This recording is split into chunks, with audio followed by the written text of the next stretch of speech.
uh,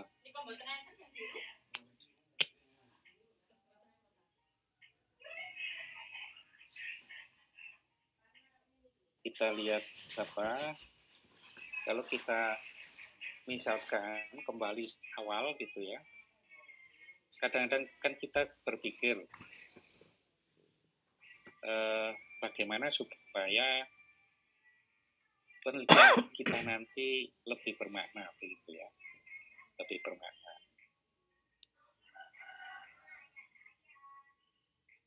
Lalu yang perlu kita tentukan apa? Itu ada banyak jalan.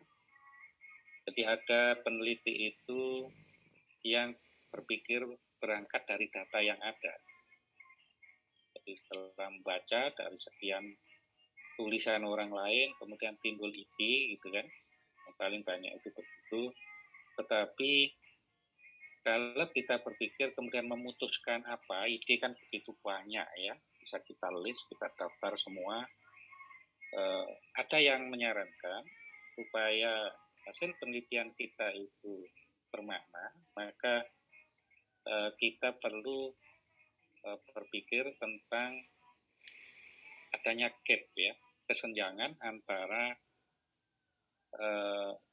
kenyataan dengan harapan. Dan itu sebenarnya masalah. Yang namanya masalah penelitian atau supaya nanti hasilnya bermakna, maka ya penelitian itu sebaiknya memecahkan suatu masalah atau menyelesaikan suatu masalah yang ada. Idealnya kan begitu, ada realitas yang masih jauh dari harapan kita, kemudian kita ingin menyelesaikannya, memecahkannya.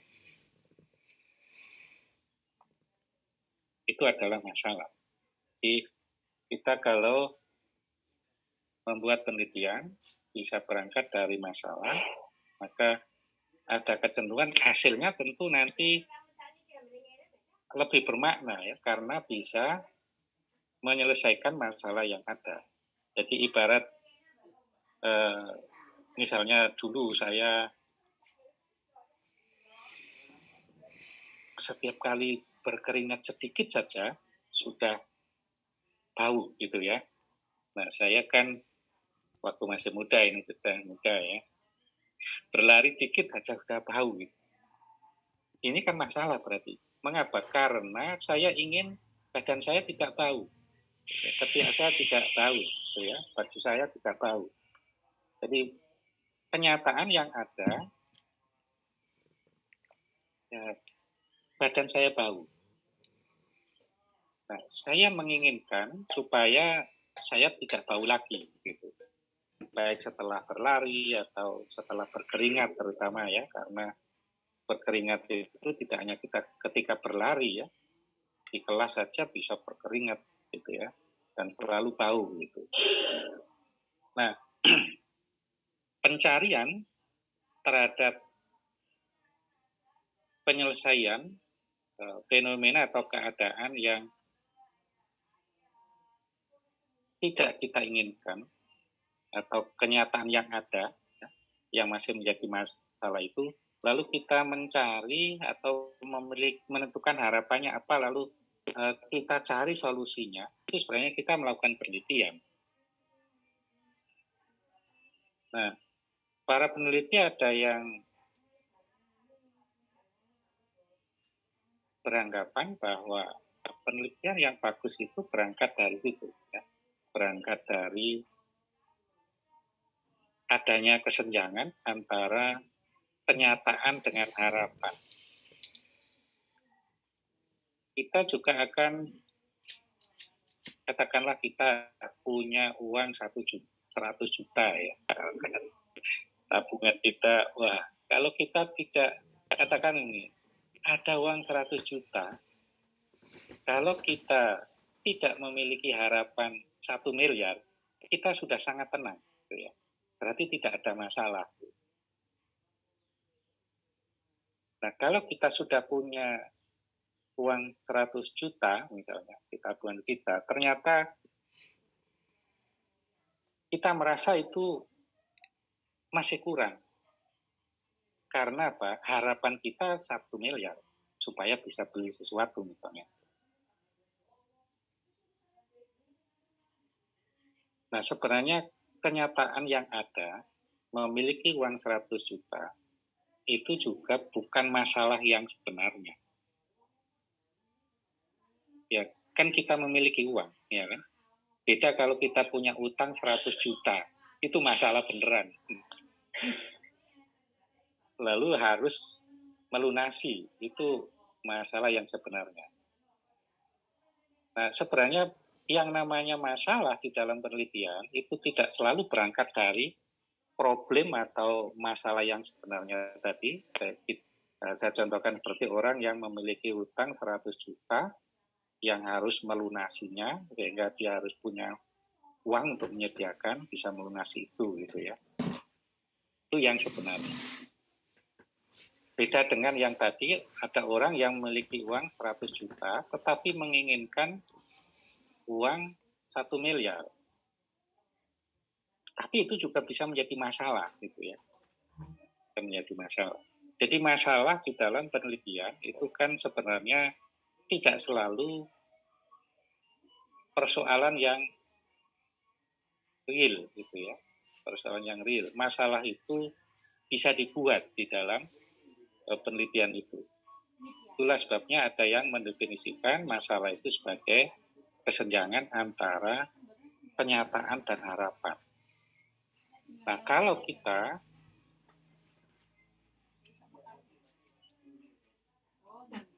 membuat penelitian berdasarkan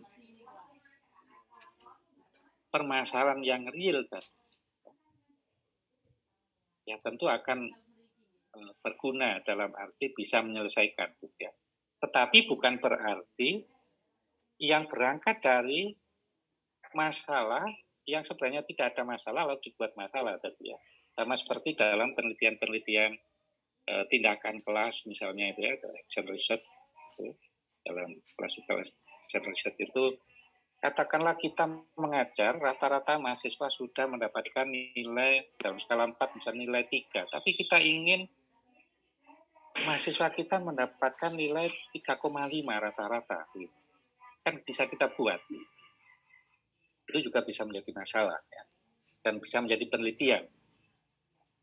Nah, tetapi kalau kita dihadapkan kenyataan, realitasnya itu mahasiswa kita, rata-rata justru banyak yang tidak lulus misalnya ya. Ada banyak yang nilainya 2 bahkan kurang. Hanya sedikit yang lebih dari 3 misalnya. Itu kan realitas yang sebenarnya. Nah, itu bisa menjadi bahan penelitian ya, bisa menjadi bahan penelitian. Ya tentu yang kondisi yang masalah yang berangkat dari kenyataan yang berupa problem tadi, itu tentu akan lebih bermakna. Dalam arti hasil penelitiannya nanti akan bisa diharapkan bisa menyelesaikan persoalan yang ada. Nah, tetapi yang berangkat dari tadi sebenarnya sudah bagus, dibuat lebih bagus lagi kan berarti peningkatan. Dan sama seperti itulah sebenarnya ya. Penelitian dalam tindakan kelas misalnya itu tidak selalu berangkat dari persoalan real. Sama seperti orang yang punya utang harus melunasi itu tadi untuk mencari. Hanya saja kalau kita bisa mencari realitas seperti itu, lalu itu yang kita angkat itu akan menjadi bermakna karena benar menyelesaikan masalah. Nah, kalau kita membaca dari sekian banyak hasil-hasil penelitian orang lain, ya, supaya kita mendapatkan bahan yang akan kita teliti, maka kita bisa mencermati kelemahan-kelemahan temuan-temuan penelitian sebelumnya. Jadi kalau kita membaca hasil penelitian orang lain, maka kita mengkritisi ya, temuan yang ada itu seperti apa, lalu kita kritisi seandainya saja hasilnya lebih dari itu, nah misalnya, atau kekurangannya apa, jadi masih ada gap di situ, itu kita pandang sebagai kesenjangan di dalam penelitian ya. Nah, kita bisa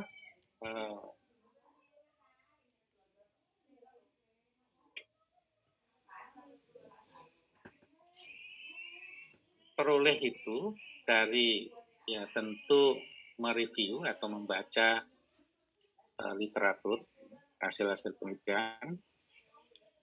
Kalau kemudian ada ya kita temukan kelemahan dari temuan yang ada, maka itu sebenarnya adalah kesempatan kita untuk meneliti persoalan itu. Jadi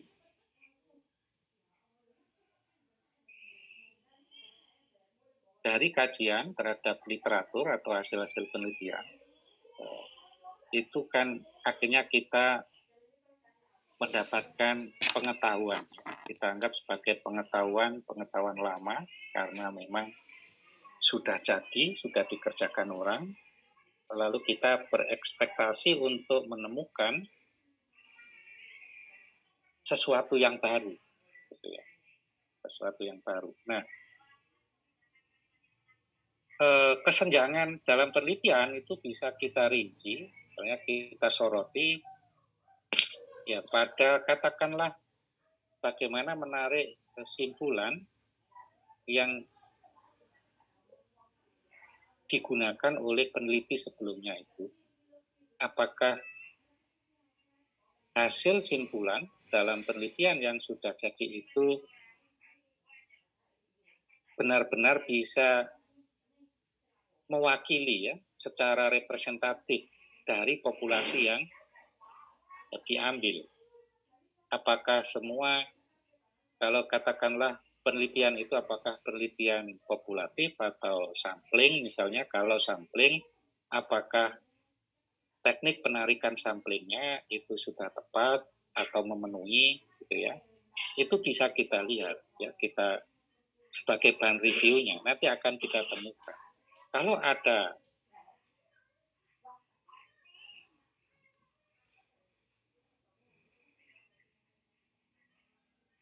titik-titik kelemahan di situ, maka itu menjadi bahan kita yang akan kita lakukan nanti. Kemudian dalam menganalisis, misalkan apakah ada kesenjangan dalam analisis data-data yang ada di dalam penelitian yang kita baca itu, atau setelah kita membaca seluruh hasil penelitian itu di dalam simpulannya, ya, dalam penjelasannya sampai pada simpulannya, apakah implikasinya sudah sesuai? Kita cari di sana, bagaimana dengan metode yang digunakan untuk mengerjakan penelitian itu. Nah, semua itu kan bisa kita cermati dari hasil penelitian atau buku atau bahan-bahan literatur yang kita baca tadi, terutama pada hasil penelitian. Nah, kalau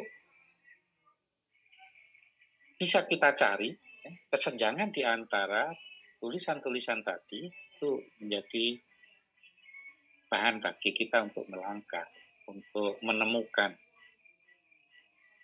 sebenarnya apa yang harus kita lakukan. Lalu kita juga bisa melihat dari sebelah kanan ini pada konsep, ya, konsep yang dipakai oleh penulis, peneliti, kemudian dari sisi perspektifnya bagaimana, lalu teori yang diterapkan apakah sudah tepat ataukah masih ada kesenjangan. Kita tahu bahwa teori cukup banyak, nah, lalu metodologinya bagaimana. Nah, kalau kita bisa mencermati, jadi sebenarnya kita mereview dari hasil-hasil penelitian yang ada, ya tentu kita akan bisa menentukan kemudian ya, oh kalau penelitian ini di bidang ini setelah melihat semua kesenjangan atau gap yang ada di dalam penelitian itu, maka kita akan bisa melangkah membuat penelitian yang lebih baik dari yang sudah ada. Karena penelitian itu pada hakikatnya sama seperti kita membuat produk gitu ya, membuat, kalau pada minggu yang lalu saya sampaikan, misalkan ada ya produk itu sebenarnya kan juga hasil dari ya.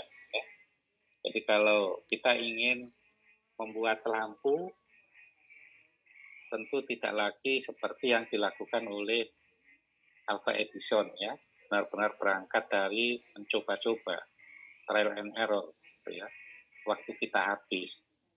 Tapi kita cukup mereview dari lampu yang ada, kekurangannya apa gitu ya. Nah, sama seperti ini. Jadi dengan melakukan ini maka kita akan bisa segera menemukan permasalahan yang ingin kita teliti.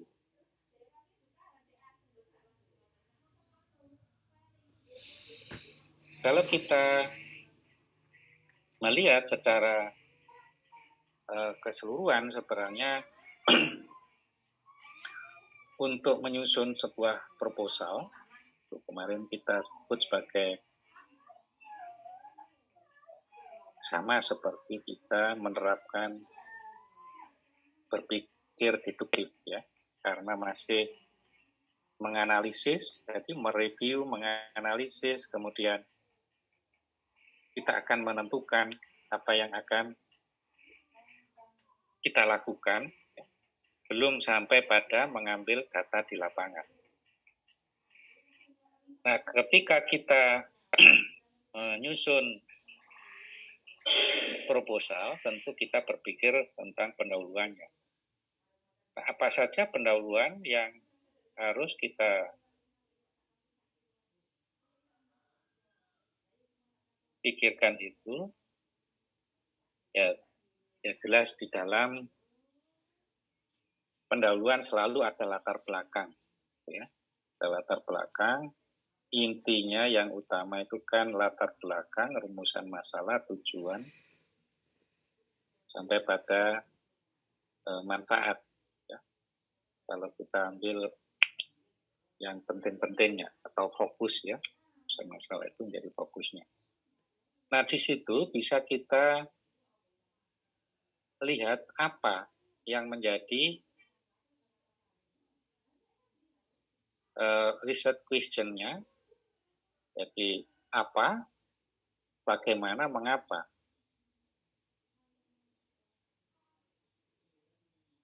Jadi sebenarnya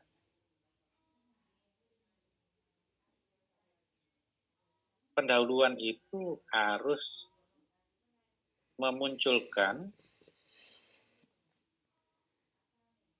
hal-hal yang utama tadi, latar belakang, fokus atau rumusan masalahnya, tujuan. Tentu kalau fokus atau rumusan masalah itu sudah kita tentukan, tujuan itu hanya ngikut saja, ya kan? Manfaat itu juga hanya ngikut. Sebenarnya yang menjadi persoalan utama adalah fokusnya itu. Tadi itu ya, bahwa fokus atau rumusan masalah itu adalah kesenjangan atau antara harapan dan kenyataan. Jadi kenyataannya bagaimana, harapannya seperti apa. Itu yang akan kita angkat sebagai fokus atau rumusan masalah dalam penelitian kita. Dan yang namanya judul itu hanya sebagai wadah saja. Sehingga kalau kita membuat penelitian, tentu yang kita pikirkan itu adalah masalah itu. Nah, masalah kalau untuk disertasi itu nanti harapannya juga mencerminkan, ya selain mencerminkan luasan topik yang akan kita ambil, dan itu nanti akan terlihat dari berapa jumlah dan persoalan yang kita angkat di dalam fokus penelitian kita. Nah, tentu dengan kata-kata tanya ini akan tampak apakah hanya mendeskripsikan saja dengan, kalau kita hanya menggunakan apa, berarti ya kita hanya berusaha mendeskripsikan dari permasalahan yang akan kita teliti, ya, atau bagaimana. Jadi selain apa, harus juga mengandung bagaimana. Lalu mengapa? Fokus itu yang kita ambil. Sehingga nanti di dalam merumuskan fokus penelitian itu atau rumusan masalah dalam penelitian itu tidak hanya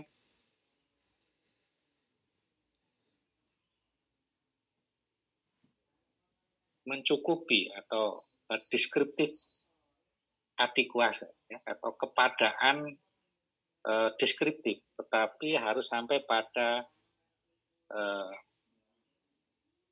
explanation adequacy atau kepadaan pada eksplanasi, penjelasan. Nah, selain itu juga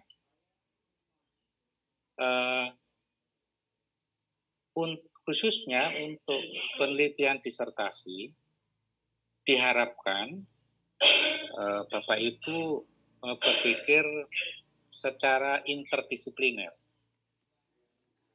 Jadi apa yang kita ambil itu tidak hanya nanti kita soroti dari satu sisi, tetapi setidaknya antar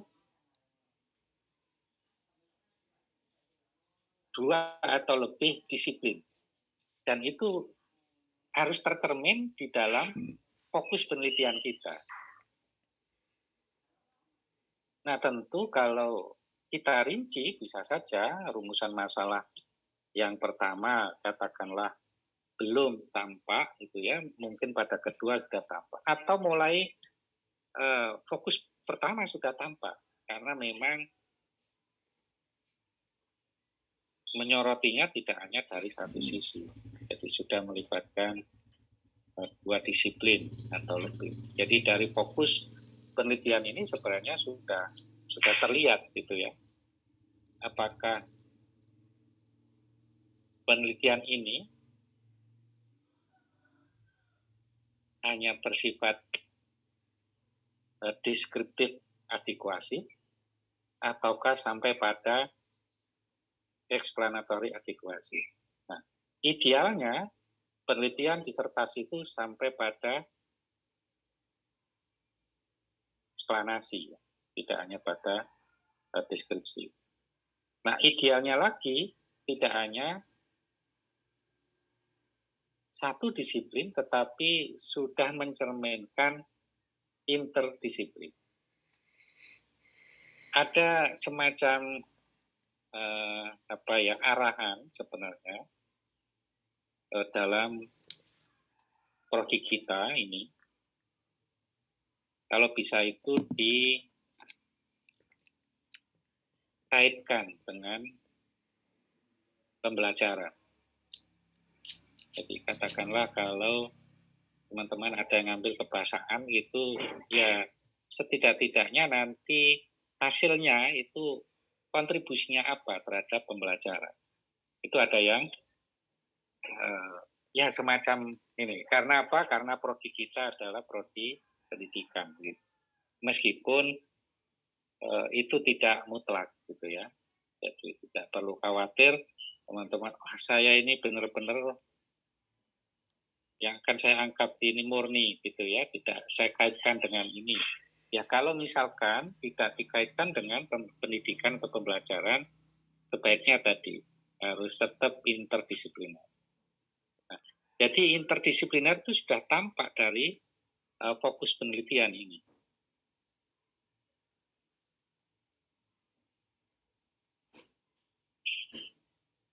Untuk latar belakang, selain sebelum sampai pada fokus ini, ya kan hal-hal yang melatar belakang.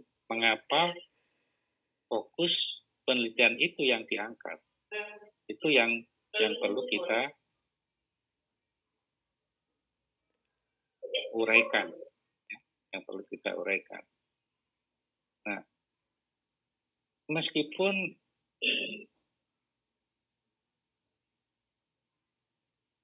permasalahan yang kita angkat itu masalah kebahasaan, saya yakin kalau, atau kesastraan, ya, saya yakin kalau pembelajaran itu sangat mudah untuk mengkalkulasinya dalam bentuk kuantitatif, ya. Jadi latar belakang itu, katakan ada persoalan itu bisa dikuantitatifkan kalau bisa.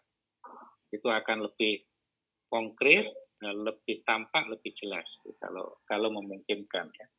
Tapi kalau tidak, ya yang penting di dalam mendeskripsikan fenomena yang ada yang menjadi latar belakang mengapa fokus itu yang diangkat dalam penelitiannya itu bisa dijelaskan secara rinci, ya, dan terukur. Ya. Jadi kalau berangkat dari review terhadap hasil penelitian tadi, ya, saya yakin akan dengan paling tidak, ya, kalau yang penelitian-penelitian yang kita soroti tadi, ada gap yang ada tadi itu, penelitian yang baru, ya paling tidak pasti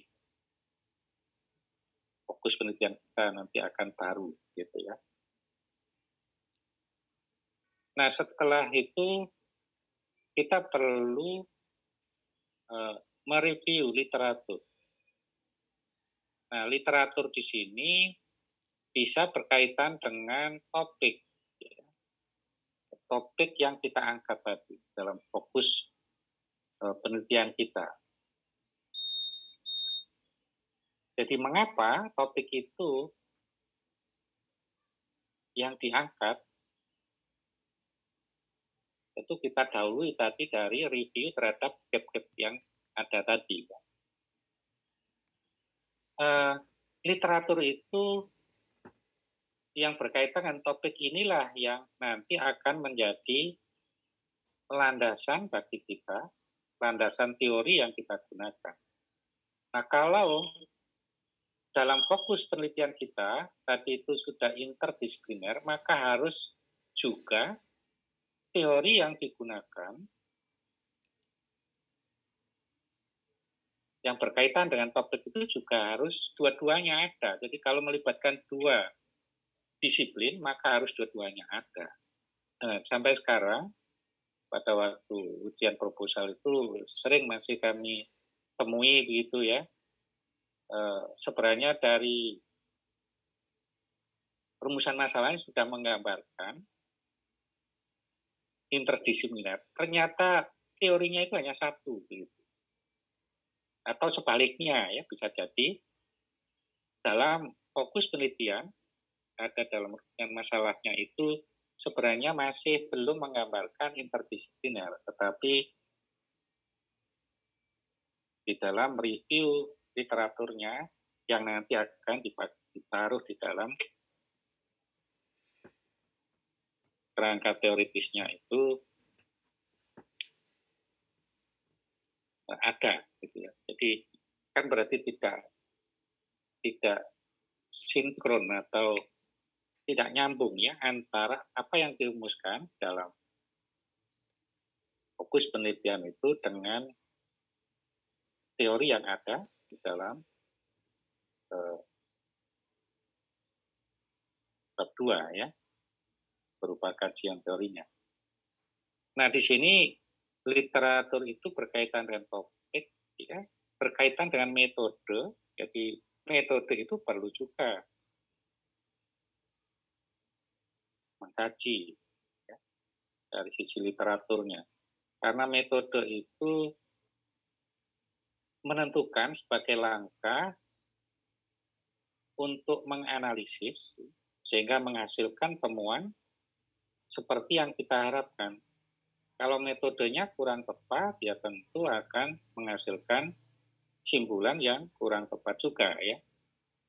Meskipun topiknya sangat bagus misalnya. Nah, di sini akan cukup banyak ya. Biasanya ini bisa dilakukan secara eklektis, artinya ada beberapa literatur yang berkaitan dengan metode. Tapi kita tetap harusnya fokus. Ya. Kalau misalkan multidisipliner, maka harus benar-benar juga tampak di situ. Metode yang digunakan itu memang, makanya yang mudah itu biasanya terlihat pada fokus penelitian itu dibuat secara bertahap sehingga nanti Ryan bahkan melakukan metodenya itu juga bisa dengan mudah secara bertahap. Nah, kemudian juga berkaitan dengan review literatur itu pendekatan teoretiknya. Jadi katakanlah setiap ilmu atau bahkan teori yang sama, kalau dilihat dengan pendekatan yang berbeda, itu nanti akan menghasilkan kesimpulan yang dari sisi yang berbeda. Gitu. Sehingga sesuai dengan keinginan kita, arahnya kemana.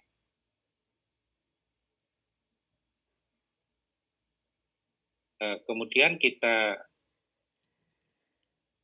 kalau sudah ini,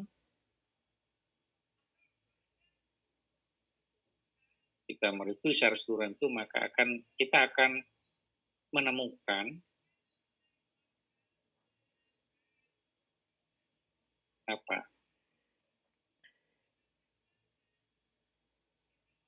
setelah kita mengkaji atau mereview literatur, harapannya kita akan menemukan lubang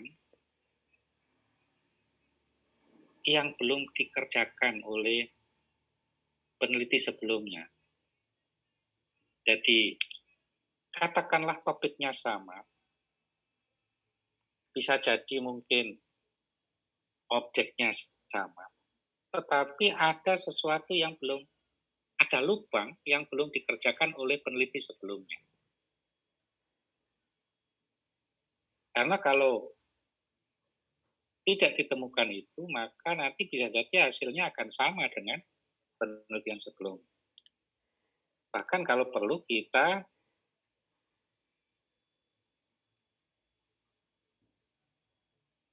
ya semacam diskusi atau debat ya, bisa dari beberapa peneliti sebelumnya, atau bagaimana kita mendebat atau mendiskusikan ya bahwa teori yang sudah ada.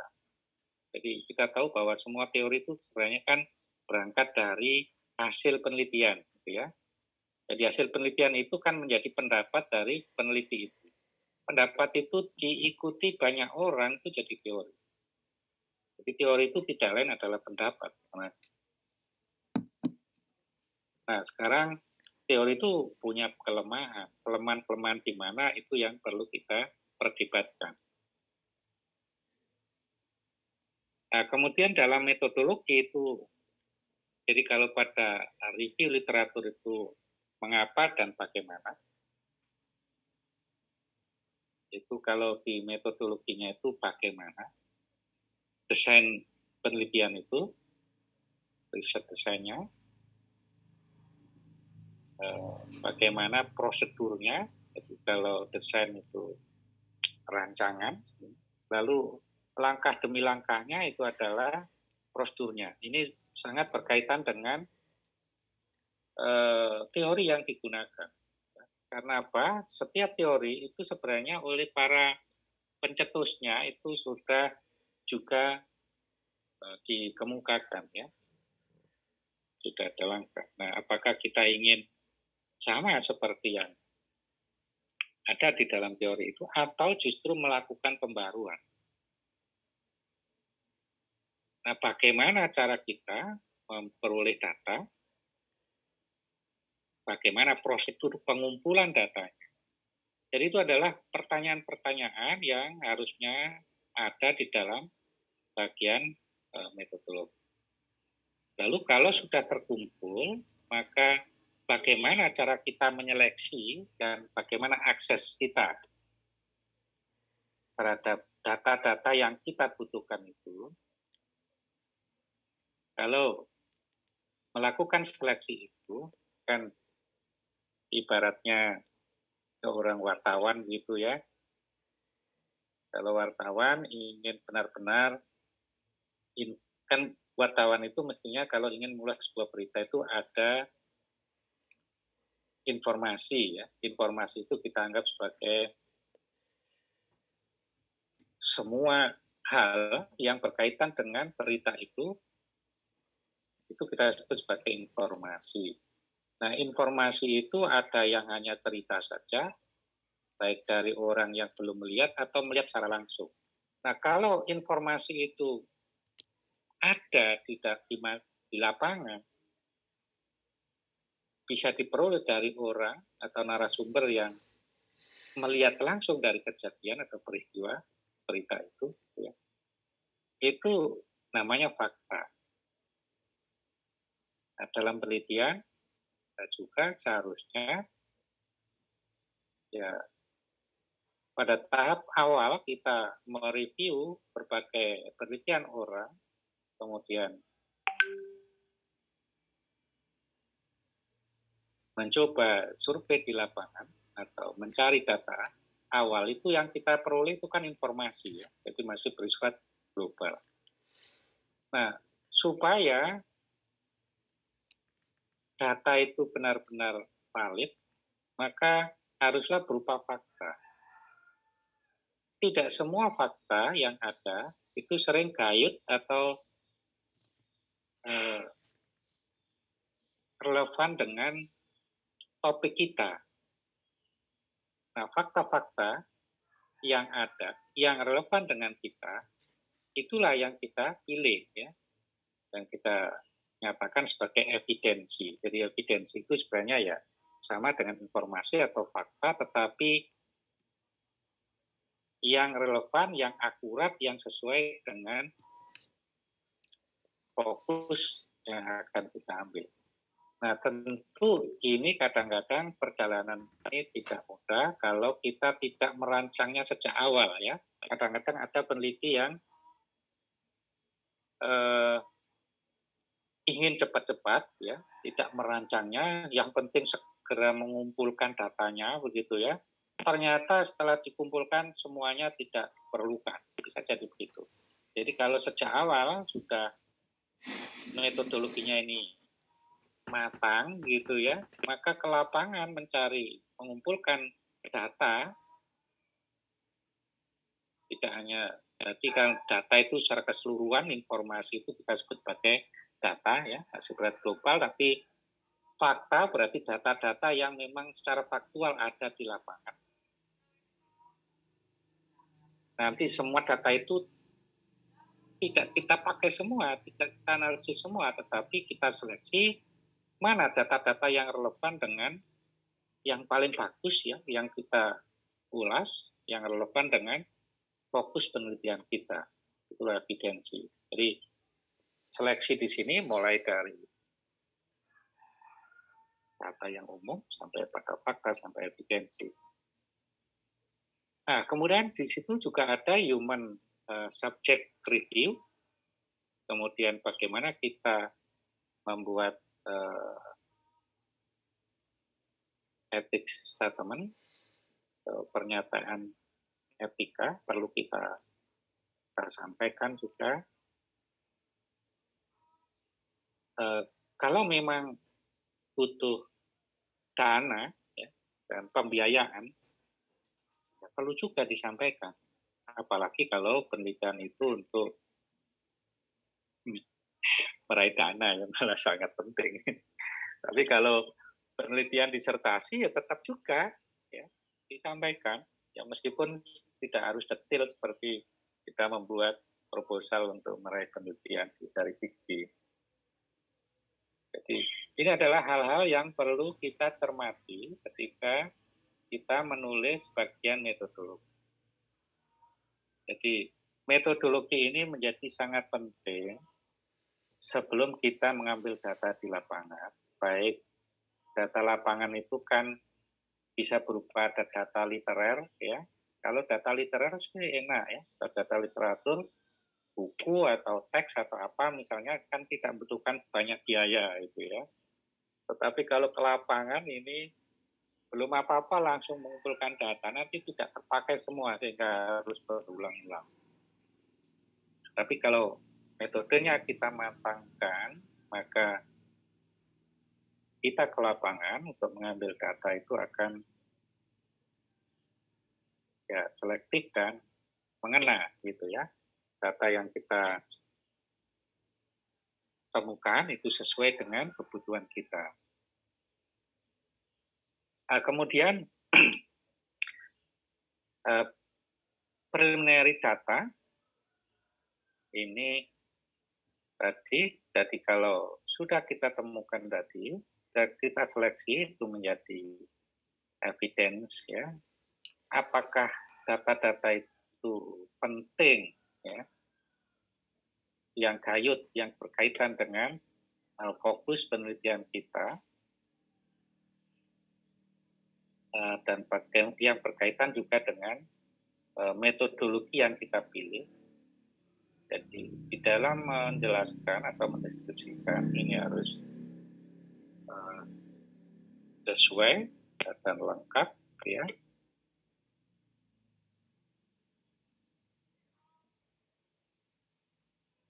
Bagaimana preliminary finding-nya. Jadi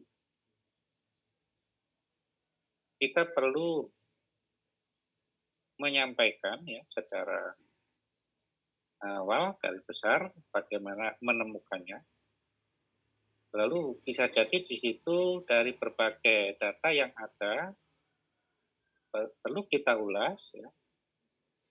Dan data itu bisa kita kategorisasikan, klasifikasikan ya. Mengapa klasifikasi itu atau pengkategorian itu penting kalau memang dilakukan, apa pentingnya, lalu bagaimana kita mencari keterkaitan antara data-data yang ada, relationship data ini menjadi sangat penting nanti ketika kita menyoroti secara interdisipliner. Jadi kalau kita menyoroti dari satu disiplin saja, tetap membutuhkan keterkaitan data itu untuk kita analisis, ya, apalagi yang interdisipliner. Maka tentu harus kita tentukan, kita ulas ya, apa keterkaitan atau hubungan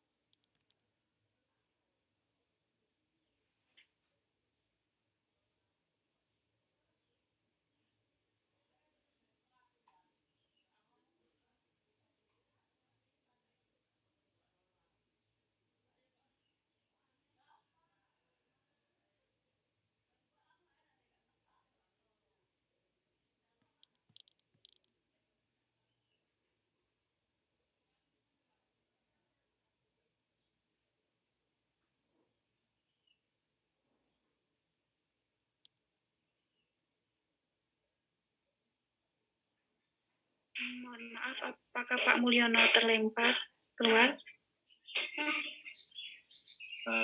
Disiapkan untuk angkat, Mbak, jatuh. Ya, terlempar. Disiapkan tali untuk narik. Sampai ketiduran. Mau datang Pak Mulyono. Terima kasih, Pak Is. Tembusi ke grup aja, barangkali Bapaknya masih menjelaskan. Menjelaskan sendiri. Jadi anak itu direspon di grup.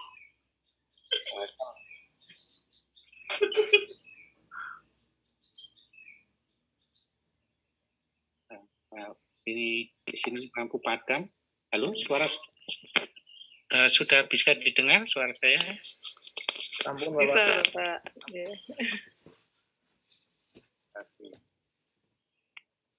Lampu padam saya ganti ke ini, babinya mati.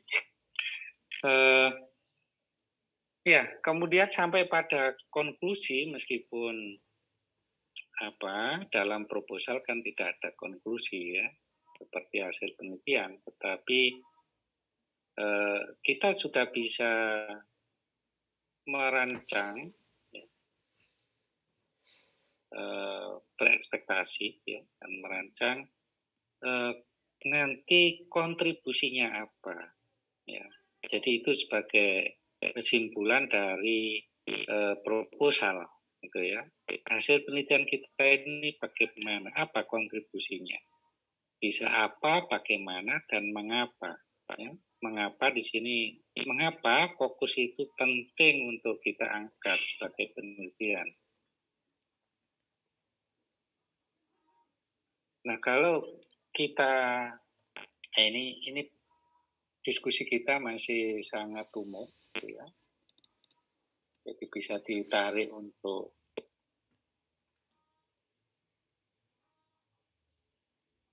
semua bidang. Halo? Putus lagi ya? Halo, Bapak Ibu? Tidak Bapak. Betul. Benar, Pak.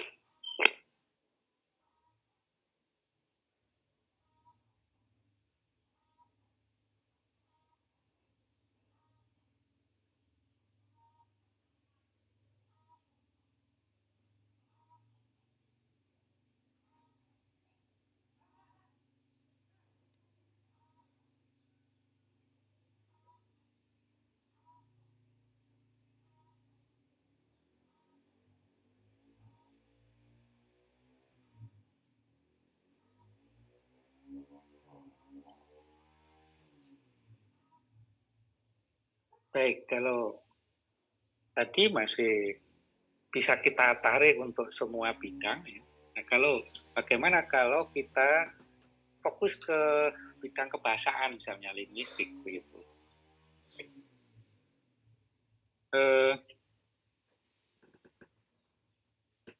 Ya kita coba sebenarnya banyak topik-topik yang tergantung ke Bapak Ibu mengangkatnya nanti di topik apa ya. Kalau kita berangkat dari istilah saja linguistik itu kan bisa dalam bahasa Inggris itu kan ada linguistik pakai C ya. Kita lihat terakhir itu ada pakai SCS gitu ya. Jadi kalau linguistik itu berarti bahasa ya. Bahasa sebagai objek kajian. Sedangkan linguistik itu sebagai ilmunya.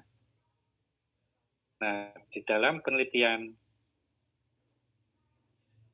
bahasa, ya tentu ilmunya itu linguistik, ya. Teori-teori yang ada, atau bahkan nanti hasil penelitian kita itu menjadi teori, ya. Nah, sekarang bahasa itu apa? Sebagai objek kajian, ini yang betul-betul yang murni itu ya. Kalau dalam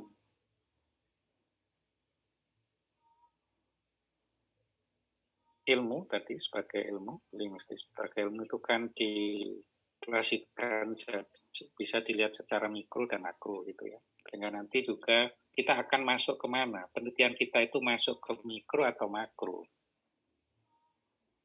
Mikro ini tentu linguistik yang mengkaji aspek-aspek bahasa itu secara internal. Yang masuk ke dalam linguistik mikro itu ya bisa bidang fonologi, morfologi, atau semantik atau sintaksis atau bahkan analisis wacana yang secara mikro ya. Meskipun secara umum biasanya kajian analisis wacana itu bersifat makro. Yang tampak sekali mikronya itu misalnya pada fonologi misalnya. Jadi kalau kita mengkaji fenomena-fenomena yang ada di dalam bidang fonologi tanpa melibatkan unsur-unsur luar, itu berarti kajian kita bersifat mikro. Nanti masuk dalam ya linguistik mikro. Begitu juga morfologi. Jadi kalau kita mengulas aspek-aspek yang bersifat internal yang berkaitan dengan struktur bentukan kata misalnya pada morfologi ini, ya maka ini masih mikro gitu ya. Semantik juga begitu ya. Meskipun kita tahu bahwa semantik itu merupakan hubungan antara sign atau tanda dengan dunia luar ya. Tetapi kalau kajiannya masih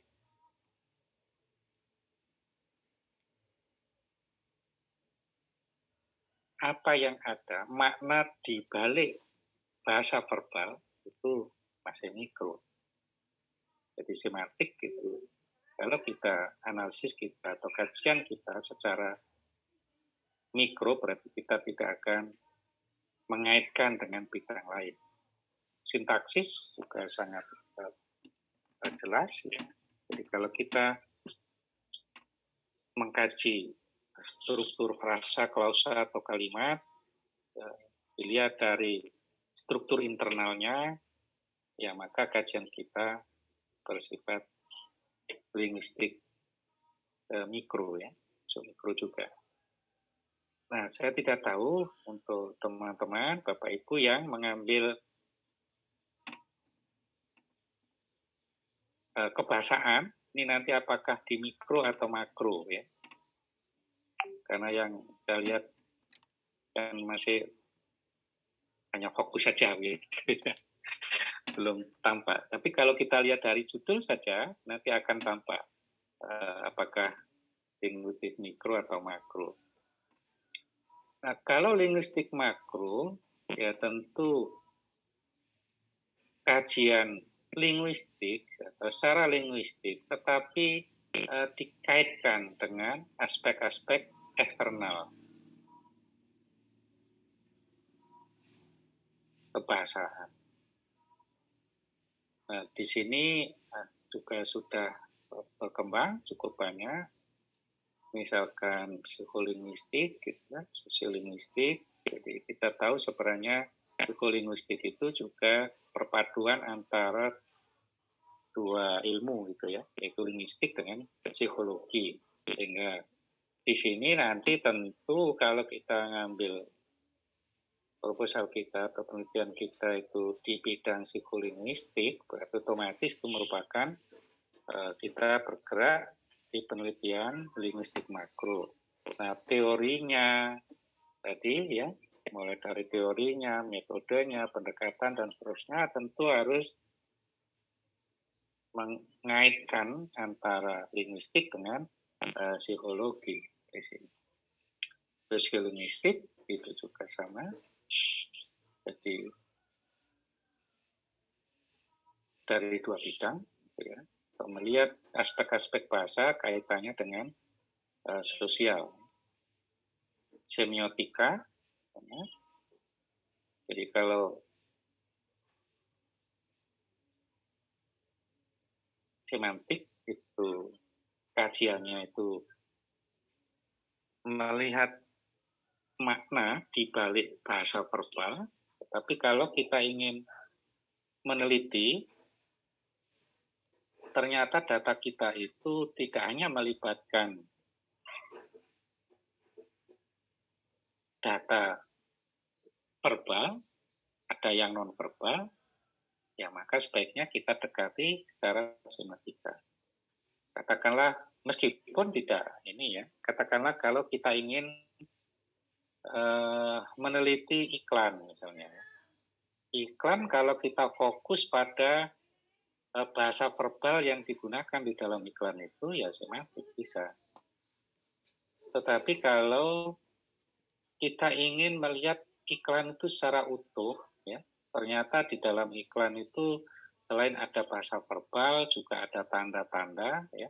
Tanda-tanda itu bisa ya berkaitan dengan besar kecilnya, bisa berkaitan dengan pewarnaan dan seterusnya, itu semuanya akan kita bahas, maka sebaiknya ya semiotik yang akan kita, dan pemaknaan terhadap tanda-tanda itu pasti akan melibatkan unsur di luar bahasa.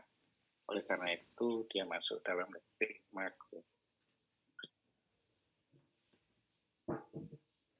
Ya, Bapak Ibu, nanti saya tidak tahu apakah Bapak Ibu yang mengambil kebahasaan itu ke mikro atau makro, ya, atau ke linguistik terapan, gitu ya. Kalau sebenarnya linguistik terapan ini lebih cenderung bersifat makro, gitu ya. Baik, saya berharap sekali nanti Bapak Ibu ya semakin hari semakin dipertegas ya dari katakanlah proposal yang sudah diajukan kemarin masih mantap dengan topik yang diambil, itu semakin hari kan semakin dipertegas sehingga nanti akan semakin jelas begitu. Mungkin begitu untuk pertemuan hari ini. Semoga ke pertemuan besok kita akan mencoba ini ya, melihat salah satu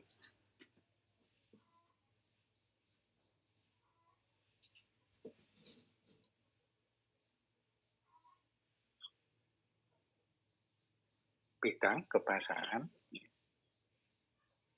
katakanlah penelitian di bidang bahasa anak misalnya, atau apa nanti kita bahas, agak fokus ke kebahasaan, karena yang pembelajaran sudah dengan Pak Yatno kemarin.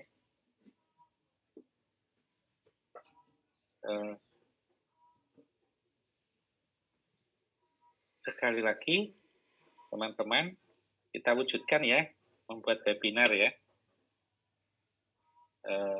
Jadi harapannya apa? Supaya teman-teman semua, Bapak Ibu terdorong untuk ya ini sekaligus membuat tugasnya. Jadi nanti tugasnya untuk makalahnya itu bisa dipakai sekaligus hukum. Ya kan?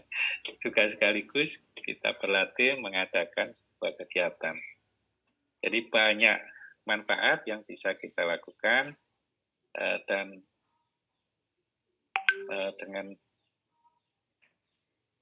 webinar ya. Ini kebetulan tampaknya tahun ini belum begitu banyak ya, karena di awal-awal. Jadi kalau kita ngadakan pasti nanti akan banyak yang ikut. Semoga kita bisa menyelenggarakan dengan baik, dan ini ada cukup banyak kontribusi yang bisa kita ini. Kemarin saya juga sudah menyampaikan ke Pak Hartono selaku Kaprodi ya. Semoga nanti bisa difasilitasi juga. Baik teman-teman, itu semua ya. Insya Allah besok kita akan besok maksudnya minggu depan ya, akan datang kita akan mendiskusikan salah satu bidang kebahasaan. Ini itu cukup. Ada sesuatu yang ingin disampaikan? Ini maaf di sini lampu padam.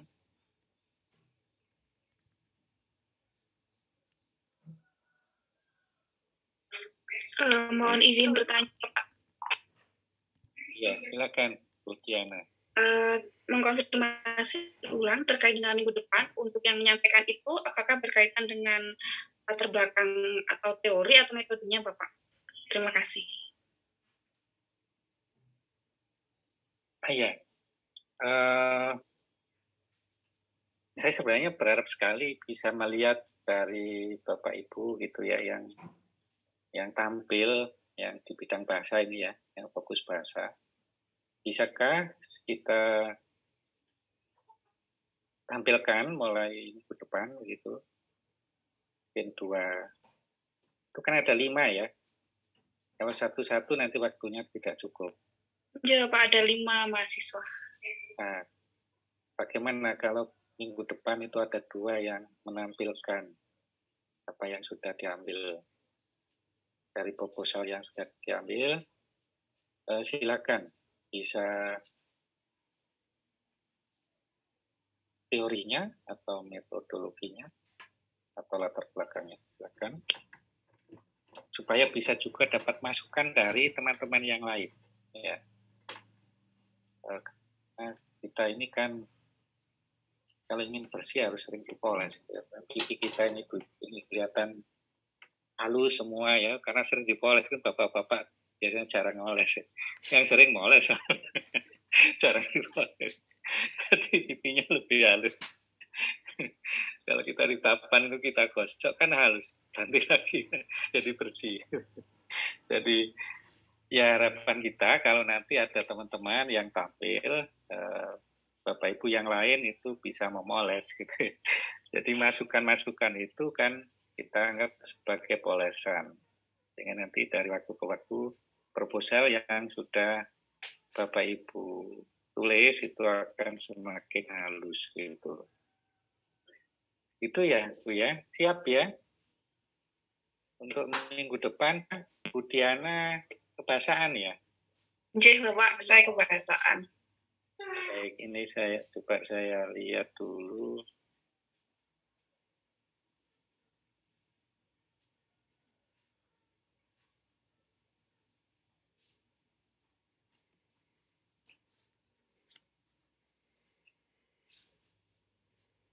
Untuk supaya lebih ini ya, persiapannya lebih jelas. Minggu depan ini apa gitu ya.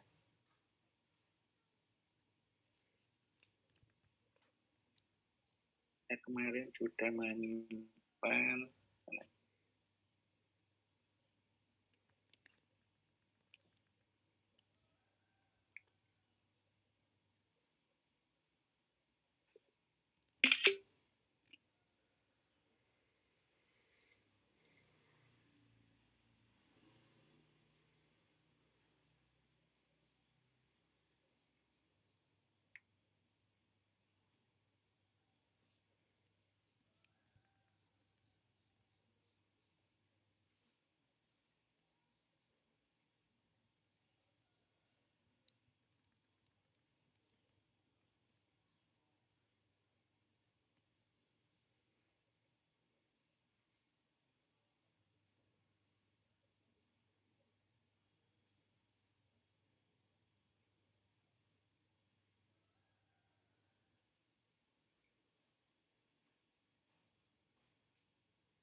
saya ingin share ini. Ya. Salah ya.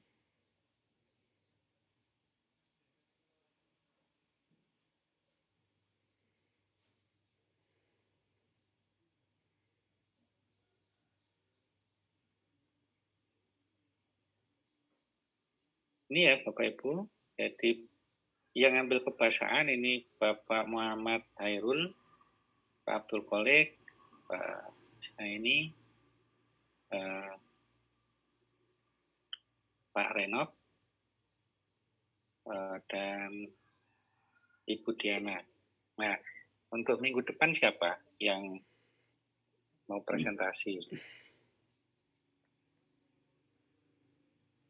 Tolong didiskusikan ya di antara ini. Jadi paling tidak dalam 3 pertemuan ke depan itu tampil 2-2-1 gitu ya.